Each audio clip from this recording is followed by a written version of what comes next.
Rehefa fotoam-pialan-tsasatra toy izao misy ny hetsika hanomezana fahafampony rehetra izay karakarain'ny Ortana nanomboka ny Atalata hatramin'ny rahampitso indray izany hetsika izany tamin'ity fialan-tsasatra ity.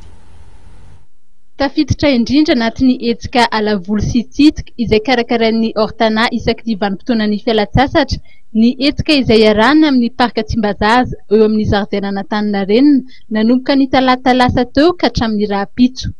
Mahaliana ny maro tokoa ny karazam-biby hita eto izay ahitana gidro, sokatra, bobaka, faisan doré, bibilava na doa ary ny maro hafa koa.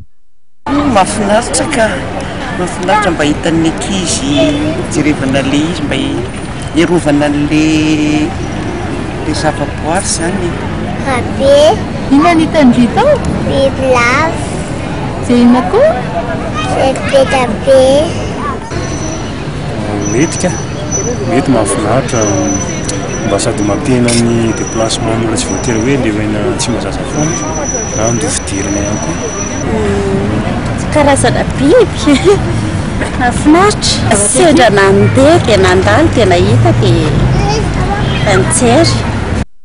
Tsy ireo biby manan'aina ihany no hita eto fa ao ihany koa ireo vakoka samihafa izay fahita ao amin'ny tranom-bakoka ao Tsimbazaza. Ao ihany koa ireo zava-maniry samihafa izay fahita eny an-toerana.